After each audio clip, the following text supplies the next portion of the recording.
Hello guys, मैं रुस्तम और आप देख रहे हैं नॉलेज लाइफ। हम लोग पढ़ रहे लो बिहार बोर्ड का 10th क्लास का हिस्ट्री। और आज देखेंगे लो हिस्ट्री का चैप्टर नंबर 8। आप लोग अगर पहली बार चैनल से जुड़ रहे लो तो चैनल को सब्सक्राइब करें और वीडियो को लाइक करें। प्ले लिस्ट में जाकर के चैप्टर 1 से 7 तक आप वीडियो देख सकते हैं। हम पढ़ने जा रहे हैं चैप्टर 8 का, जिसका नाम है प्रेस, संस्कृति और राष्ट्रवाद। यानी भारतीय राष्ट्रवाद को बढ़ाने में भारतीय प्रेस का क्या योगदान था और भारतीय प्रेस की शुरुआत किस स्थिति में और कैसे हुआ था। अब हम कहानी को शुरू करते हैं। इसका लिखा है कि आज के वर्तमान युग में हम प्रेस के बिना आधुनिक विश्व की कल्पना नहीं कर सकते हैं, क्योंकि प्रेस से हमारा जीवन पूरी तरह से जुड़ चुका है। चाहे ज्ञान का क्षेत्र हो या सूचना का मनोरंजन का हो या रोजगार का, इससे प्रत्यक्ष रूप से दुनिया संचालित हो रहा है। यानी प्रेस के द्वारा ही हमें संपूर्ण जानकारियाँ प्राप्त हो रही है और हम इसी पर पूरी तरह से निर्भर है। आगे हम देखते हैं कि छापाखाना का आविष्कार का महत्व इस भौतिक संसार में आग, पहिया और लिपि की तरह है। यानी जिस तरह से आग का खोज हुआ था, चक्का का खोज हुआ था, लिपि का खोज हुआ था, उसी तरह छापा का खोज भी है, जिसने अपनी उपस्थिति से पूरे विश्व की जीवन शैली को एक नया आयाम या दिशा दिया, डायरेक्शन दिया। यहाँ पे सबसे पहले जो इम्पोर्टेंट टॉपिक है वो है ब्लॉक प्रिंटिंग। स्याही से लगे काट के ब्लॉक या तख्ती पर कागज़ को रख कर छपाई करने की विधि को ब्लॉक प्रिंटिंग कहते हैं। इसकी शुरुआत चाइना से हुआ था। ठीक है, हम आप जानते हैं जैसे मुहर मारते हैं ना, उसी तरह से कागज़ पर इंक लगा करके जो प्रिंटिंग किया जाता था उसे ब्लॉक प्रिंटिंग कहते हैं। और इसमें सबसे महत्वपूर्ण योगदान में से एक है जो आधुनिक ब्लॉक प्रिंटिंग है, उसमें है का इतिहास गुटेनबर्ग तक। यानी कि हम देखेंगे कि मानव ने कागज़ बनाने से लेकर के किस तरह से छापाखाना बनाया था। मानव सभ्यता के आदिकाल में मनुष्य जो देखता था उसे अपनी स्वाभाविक बुद्धि तथा अनुभव के अनुसार विभिन्न प्रकार से अंकित करने का प्रयास करता था। यानी उसे कहीं ना कहीं सजोने को, लिखने को कोशिश करता था। बाद में अपने ज्ञान को विभिन्न पत्रकों पर करने लगा, यानी पेजों पर, अलग अलग जगहों पर। 105 एडी में टस प्लाईलून चीनी नागरिक ने कपास एवं मलमल की पट्टियों से कागज़ बनाया। यहाँ पे बहुत ही ये टॉपिक है कि आपसे पूछा जाएगा कि कागज़ का आविष्कार सबसे पहले कब और किसने किया था। तो 105 एडी में टस प्लाईलून ने। और कहाँ का आदमी था? चाइना का, यानी चीन का। मुद्रण की सबसे पहली तकनीक चीन, जापान और कोरिया में विकसित हुई। 712 ईस्वी तक ये चीन के सीमित क्षेत्रों में ही फैला रहा, यानी दुनिया के बाहर नहीं गया। 1760 ईस्वी तक इसकी लोकप्रियता चीन, जापान में काफ़ी बढ़ गई। ब्लॉक प्रिंटिंग का उपयोग अब पुस्तकों के पृष्ठ को छापने में होने लगा।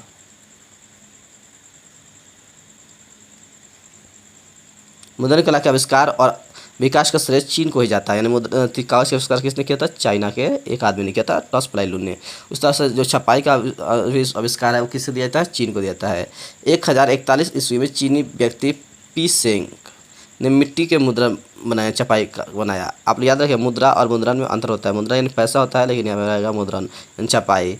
लेकिन चीन में 16वीं शताब्दी तक सिविल सेवा की परीक्षा देने वालों की संख्या काफ़ी बढ़ गई, जिससे पुस्तकों की मांगे भी काफ़ी वृद्धि हुई पढ़ने के लिए। 19वीं शताब्दी तक आते आते मांग को पूरा करने हेतु संघाई प्रिंटिंग संस्कृति का नया केंद्र बन गया और हाथ की छपाई की जगह यांत्रिक छपाई ने ले ली, क्योंकि हाथ से बहुत ही स्लो छपाई होता था ना, मशीन से छापाखाना शुरू हो गया। यूरोप में आराम गुटेनबर्ग की भूमिका। यानी यूरोप में कैसे छापाखाना गया था और गुटेनबर्ग ने क्या बनाया था। तो मुद्रण कला का आविष्कार पूरा में हुआ, लेकिन इसका विकास यूरोप में ही हुआ था। इसका मुख्य कारण है चीन, जापान और कोरिया भाषा में 40,000 से अधिक वर्ण अक्षर थे, लेटर थे, जो छापने में बहुत मुश्किल होते थे।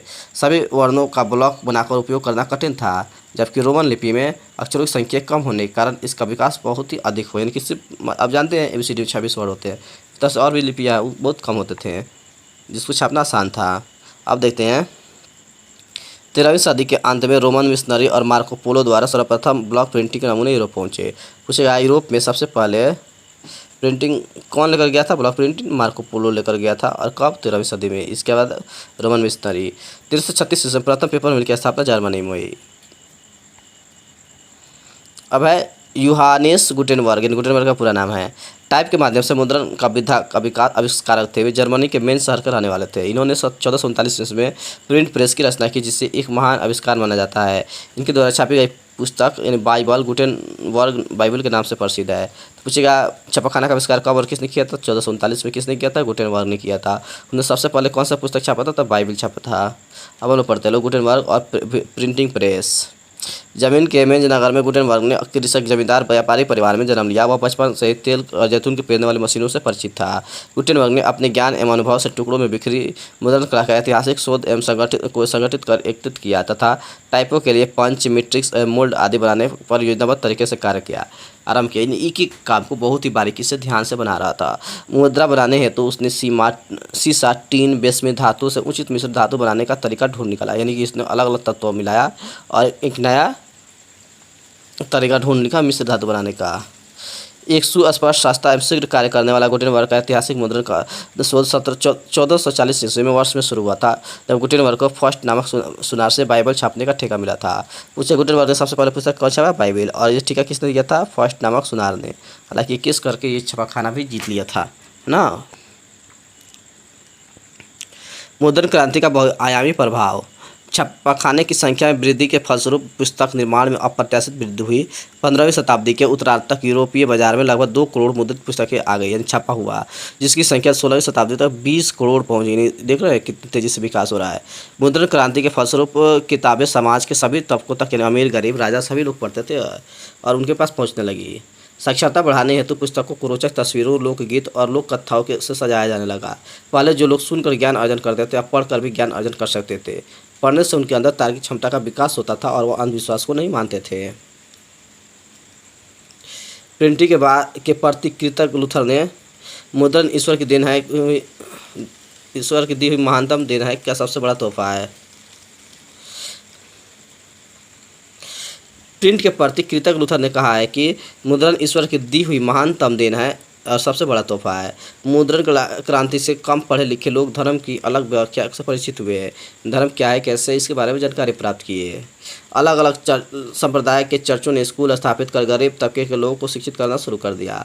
क्रांतिकारी दार्शनिकों ने लेखन के परंपरा, अंधविश्वास, निरंकुशवाद की आलोचना पेश की, उसे खत्म करने की कोशिश किया।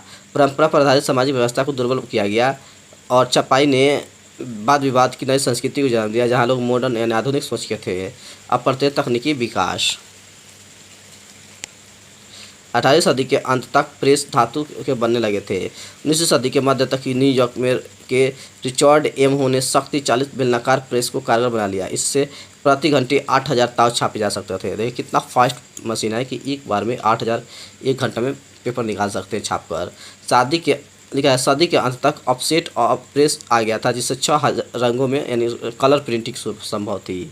20वीं शताब्दी के प्रारंभ में बिजली से चलने वाले छापेखाने तेजी से काम करना शुरू कर दिया। पुस्तकें सस्ती और रोचक कवर तथा प्रिंट के साथ पुस्तकों पाठकों के पास पहुंचने लगी, जिससे लोग खुशी से पढ़ते थे। इन पुस्तकों से पहले लोग पांडुलिपि के माध्यम से ज्ञान अर्जित करते थे, यानी हासिल करते थे। अब यहाँ पे सवाल है, पांडुलिपि किसे कहते हैं? तो ताम्रपत्रों पर हाथ से लिखी गई लिपि को क्या कहते हैं? पांडुलिपि कहते हैं। फिर अगला टॉपिक है, भारत में प्रेस का विकास कब और कैसे हुआ था। तो भारत में छापाखाना के विकास के पहले हाथ से लिखकर पांडुलिपियों को तैयार करने की पुरानी एवं समृद्ध परंपरा थी। यहाँ संस्कृत के, अरबी, फारसी साहित्य के अनेक तस्वीर युक्त सुलेखन कला से परिपूर्ण साहित्यों की रचनाएं होती है, चाहे प्राचीन काल हो चाहे मध्यकाल हो। जैसे अकबरनामा हो, है ना, इससे आईने अकबरी है, बाबरनामा, हुमायूंनामा इत्यादि है, चाणक्य का अर्थशास्त्र है इत्यादि, इंडिका है वगैरह। लेकिन प्रिंटिंग प्रेस सबसे पहले भारत में पुर्तगाली धर्म प्रचारकों द्वारा 16वीं शताब्दी में लाया गया था। कब लाया गया था? 16वीं शताब्दी में छापाखाना लाया गया था। किसने लाया था? पुर्तगालियों ने लाया था। जबकि आप लोग जानते हैं लोग, इंडिका जो पुस्तक है वो भी एक किताब ही है और उसको किसने लिखा था? मेगास्थनीज ने लिखा था। अब हम देखते हैं भारत में प्रेस ब्रिटिश सरकार के विरुद्ध भारतीयों की भावना को एक रूप देने, उनकी नीतियों और शोषण के विरुद्ध लोगों की जागृति लाने तथा देश प्रेम की भावना को जागृत कर राष्ट्र निर्माण में महत्वपूर्ण भूमिका निभाया। समाचार पत्रों की स्थापना पढ़ने जा रहे हैं कि भारत में समाचार पत्रों की स्थापना कब और किसके द्वारा किया गया। आधुनिक भारतीय प्रेस का प्रारंभ 1766 ईस्वी में विलियम बोल्ट्स द्वारा एक समाचार पत्र को प्रकाशन से हुआ था। 1780 ईस्वी में जेके हिक्की ने बंगाल गजट नामक समाचार पत्र प्रकाशित करना प्रारंभ किया था। तो सबसे पहले 1766 में विलियम बोल्ट्स ने अखबार निकाला, लेकिन जो सबसे पहले अखबार माना जाता है वह बंगाल गजट को माना जाता है। और इसे किसने निकाला था? जेके हिक्की ने निकाला था 1780 ईस्वी में। लिखा है नवंबर 1780 ईस्वी में प्रकाशित इंडिया गजट दूसरा भारतीय अखबार माना जाता है। अब आगे देखते हैं, 18वीं सदी के अंत तक बंगाल में Calcutta Courier, Asiatic Mirror, Oriental Star, Bombay Gazette, Herald और मद्रास कैरियर, मद्रास गजट आदि समाचार पत्र प्रकाशित होने लगे। यह भारत के सबसे मशहूर अखबारों में से कुछ हैं। भारतीय द्वारा प्रकाशित प्रथम समाचार पत्र 1816 ईस्वी में गंगाधर भट्टाचार्य द्वारा का साप्ताहिक अखबार बंगाल गजट था। यानी कि जो पहला अखबार अंग्रेज जेके के निकाला था उसका भी नाम था बंगाल गजट, और भारत के जो पहला व्यक्ति था गंगाधर भट्टाचार्य, उन्होंने भी जो अखबार निकाला था उसका भी नाम था बंगाल गजट। 1821 ईस्वी में बंगाल में संवाद कुमारी तथा 1822 ईस्वी में फारसी में प्रकाशित मिरातुल अखबार का प्रकाशन प्रारंभ हुआ। यानी कि बांग्ला भाषा में संवाद कुमारी और फारसी भाषा में मिरातुल अखबार जो 1821 और 22 में जारी हुआ था। किसने जारी किया था? राजा राम मोहन राय ने। जिन्हें जिन्हें सामाजिक धार्मिक सुधार आंदोलन का हथियार भी बनाया था, यानी कोई समाज सुधारक थे, धार्मिक सुधारक थे। इसी तरह से इन्होंने सती प्रथा का भी अंत करवाया था। 1822 ईस्वी में बम्बई से गुजराती भाषा में दैनिक बम्बई समाचार पत्र निकलने लगे। द्वारकानाथ टैगोर, प्रसन्न कुमार टैगोर तथा राम मोहन राय के प्रयास से 1830 ईस्वी में बंगदत्त की स्थापना, इन 3 लोगों ने मिलकर 1830 में कौन सा अखबार निकाला? बंगदत्त। 1831 ईस्वी में जामे जमशेद, 1851 ईस्वी में गुफ्तार तथा अखबार सौदागर का प्रकाशन भी शुरू किया गया था। ये भी बहुत भी अखबार है। हम पढ़ते हैं प्रेस की विशेषता, समय अनुसार बदलते परिचय में। भारत में 2 प्रकार के प्रेस थे, एक थे एंग्लो इंडियन प्रेस, दूसरा था भारतीय प्रेस। भारतीय प्रेस भारत के लोगों का समर्थन करता था और अंग्रेजों का विरोध, जबकि एंग्लो इंडियन प्रेस अंग्रेजों कंपनी का समर्थन करता था, भारतीय लोगों को मतलब कि कमज़ोर और दबा सा बताता था, क्योंकि वह अंग्रेजों से क्या लेता था? प्रचार लेता था ना, विज्ञापन लेता था। एंग्लो इंडियन प्रेस की प्रकृति और आकार विदेशी था, क्योंकि उससे ज़्यादा अंग्रेजी निकालते थे। यह भारतीय में फूट डालो और शासन को का पक्ष बढ़ावा देता था। यह 2 संप्रदायों के बीच एकता के प्रयास का घोर आलोचक था, यानी हिंदू मुसलमान की एकता को तोड़ना चाहता था। एंग्लो इंडियन प्रेस को विशेष अधिकार प्राप्त था, सरकारी खबरें और विज्ञापन इसी को दिया जाता था, सरकार के साथ इसका घनिष्ठ संबंध था। यह भारतीय नेताओं पर राज के प्रति गैर वफादारी का आरोप लगा रहा था। भारतीय लोगों को कह रहा था ये विरोधी है जो सरकार का विरोध करते हैं। भारतीय प्रेस अंग्रेजी तथा अन्य भारतीय भाषाओं में प्रकाशित होते थे। 19वीं और 20वीं सदी में राजा राममोहन राय, सुरेंद्र नाथ बनर्जी, बाल गंगाधर तिलक, दादा भाई नौरोजी, पंडित जवाहरलाल नेहरू, महात्मा गांधी, मोहम्मद अली, मौलाना अबुल कलाम आज़ाद आदि ने भारतीय प्रेस को शक्तिशाली और प्रभावशाली बनाया, क्योंकि ये हारते नहीं थे। एक अखबार बंद होता था तो दूसरा अखबार निकाल देते थे। अंग्रेजों द्वारा प्रकाशित समाचार पत्र में Times of India, Statesman, Englishman, Madras Mail, Pioneer इत्यादि थे। अब हम पढ़ेंगे लो भारतीयों द्वारा प्रकाशित एवं संपादित समाचार पत्र।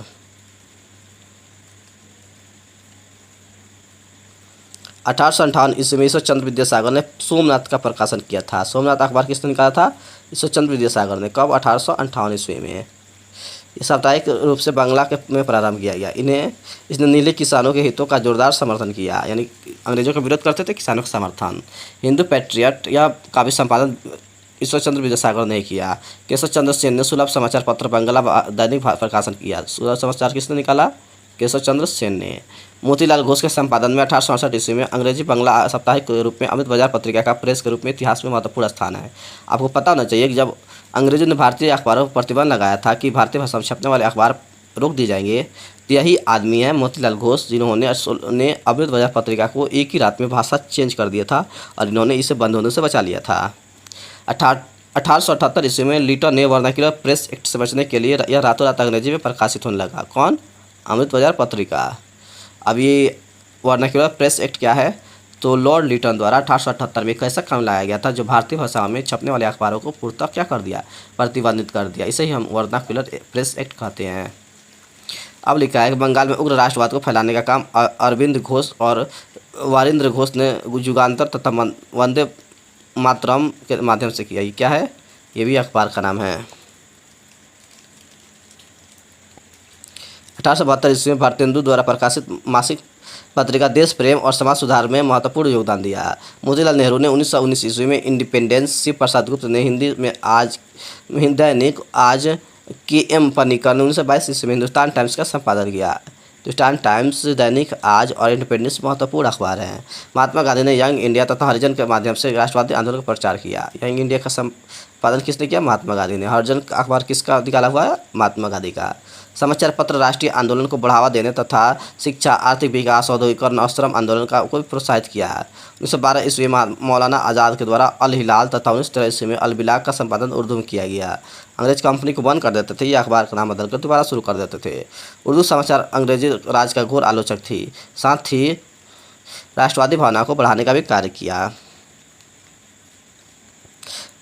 दूसरा टॉपिक है प्रेस का राष्ट्रीय आंदोलन में भूमिका तथा प्रभाव। प्रेस के माध्यम से राष्ट्रीय नेताओं ने अंग्रेजी राज की सुसरकारी नीतियों का पर्दाफाश करते हुए जागरण फैलाने का कार्य किया। विभिन्न प्रकार के अंग्रेजी नीतियों के प्रति व्यापक असंतोष को सरकार के समक्ष पहुंचाने का कार्य प्रेस ने किया। अंग्रेजों द्वारा भारत का जो आर्थिक शोषण हो रहा था, इसके विरुद्ध प्रेस ने आवाज़ उठाई। भारतीय नेताओं ने अपनी आवाज़ों को जनता तक पहुँचाने के लिए प्रेस यानी अखबार का ही सहारा लिया था।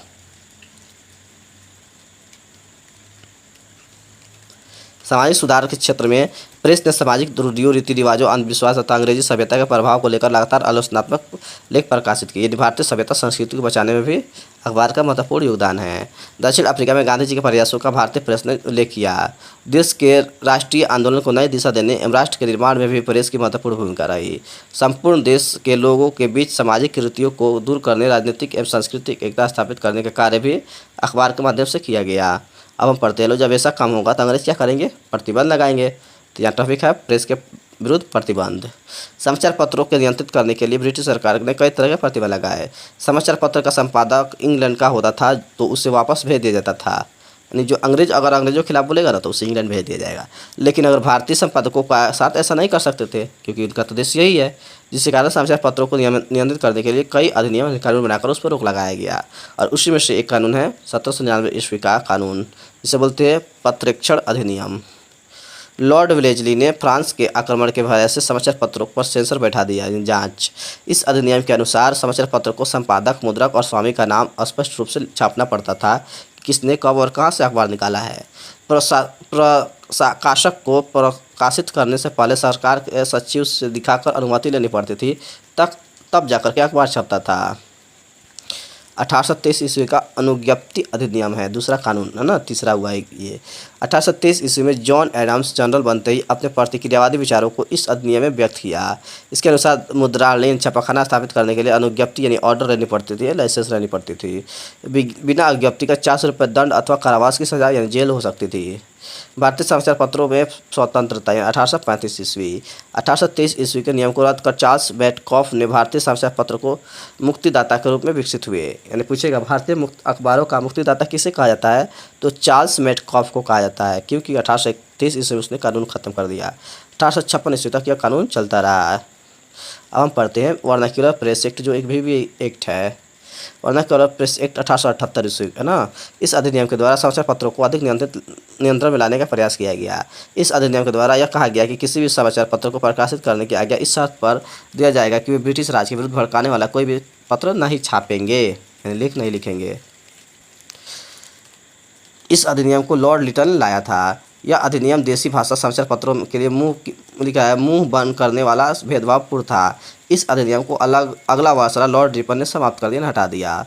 अब 1908 का समाचार पत्र अधिनियम। लॉर्ड कर्जन के नीतियों के विरुद्ध उग्र राष्ट्रवाद की भावना भड़क रही थी। इन्होंने दबाने के लिए 1908 ईस्वी का न्यूज़पेपर एक्ट पास किया। इसके अनुसार किसी समाचार पत्र की ऐसी सामग्री जिससे हिंसा तथा हत्या की प्रेरणा मिले, उसकी संपत्ति को सरकार जब्त कर सकती थी, ले सकती थी।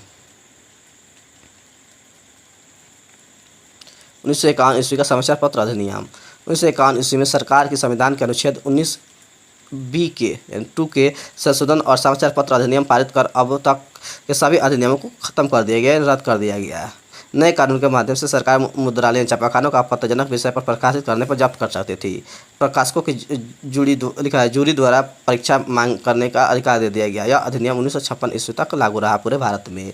कई पत्रकार संगठनों द्वारा इसका विरोध करने पर एक सरकार ने न्यायाधीश GS राज्याध्यक्ष की अध्यक्षता में एक प्रेस कमीशन नियुक्त किया। इसने 1954 ईस्वी में अखिल भारतीय समाचार पत्र परिषद के गठन सहित कई सुझाव दिए जो सरकार द्वारा मान लिए गए। अब हम पढ़ते हैं स्वतंत्र उत्तर भारत में प्रेस की भूमिका। यानी भारत आज़ाद होने के बाद प्रेस कैसे काम किया, तो स्वतंत्र उत्तर भारत में प्रेस की निम्नलिखित भूमिका रहा है।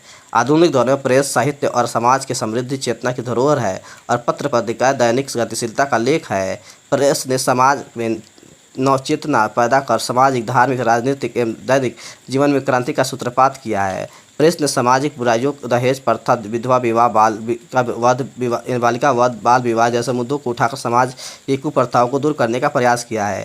यह समाज को वैज्ञानिक अनुसंधानों, वैज्ञानिक उपकरणों एवं संसाधनों से परिचित कराता है। पत्रकार विज्ञान के वरदान और अभिशाप को घटनाओं के माध्यम से समाज के सामने लाते हैं ताकि सामान्य लोग भी विश्व के कल्याण के संदर्भ में सोच सके। आज प्रेस के चौथे स्तंभ के रूप में इन लोकतंत्र में चौथे स्तंभ को प्रेस माना जाता है। मूल्यों की रक्षा करने तो सजग प्रहरी के रूप में हमारे साथ। इस तरह से हमने चैप्टर 8 हिस्ट्री का चैप्टर 1 to 8 तक कंप्लीट कर लिया थ्योरी क्लास। अब हम चैप्टर वाइज प्रैक्टिकल देखेंगे, लेकिन अब हम लोग नेक्स्ट जो वीडियो लाएंगे वह बिहार बोर्ड के इकोनॉमिक्स 10th का जो चैप्टर वाइज थ्योरी है उसको लेकर के आएंगे, हमारी अर्थव्यवस्था का। मिलते हैं अगले वीडियो में, तब तक के लिए बने रहिए नॉलेज लैब के साथ। Bye bye, take care.